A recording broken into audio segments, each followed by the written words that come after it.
We are just 7 hours from the end of the legislative session, and Georgia lawmakers still have some important issues to decide. Yeah, it may come down to the wire for a bill that would establish in-state cultivation of medical cannabis oil.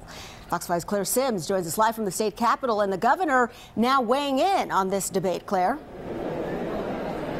Yes, and Governor Brian Kemp says there is a lot of political support for in-state cannabis cultivation, but he wants to make sure that whatever legislation passes balances the needs of patients and makes sure that the industry doesn't grow too quickly. Now, right now, Georgia's HOPE Act is assigned to a conference committee. So far, the House and Senate have not been able to agree on the best model for in-state cultivation of medical cannabis. But patients and their families say lawmakers have to do something.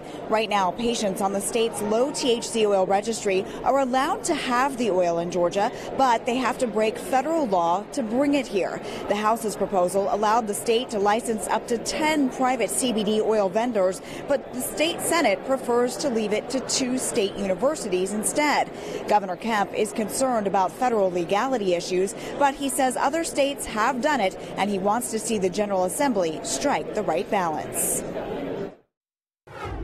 I just want to make sure that it's restrictive, but gives opportunity to the patients, but doesn't expand too fast where, you know, there's a demand here that moves toward recreational marijuana or anything else, because I'm absolutely against that. I think that would be terrible for our state, and I think we're seeing the effects of that in other states like Colorado right now. Now, one lawmaker on the conference committee tells me that he believes they may be close to a deal, but so far they have not scheduled a final meeting to finalize that. Now, meantime, as the clock winds down on Governor Kemp's first legislative session, we sat down one-on-one to reflect on his accomplishments. Last week, he signed the Patients First Act into law, which will allow the state to look at ways to improve the current health care system. Lawmakers also approved an anti-human trafficking bill, an issue that the governor was vocal about during the campaign. And after some back and forth between the House and Senate, they approved a $3,000 pay raise for Georgia's public school teachers.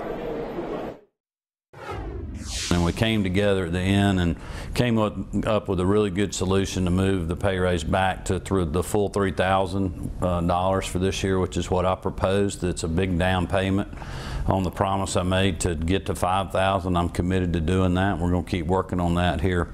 Once we wrap this session up, we'll start preparing for that as we move forward. Now, the governor says he is still reviewing the budget and has not signed it yet, but as soon as he does, that teacher pay raise will go into effect. We are live at the state capitol. Claire Sims, Fox 5 News. All right, thanks so much, Claire.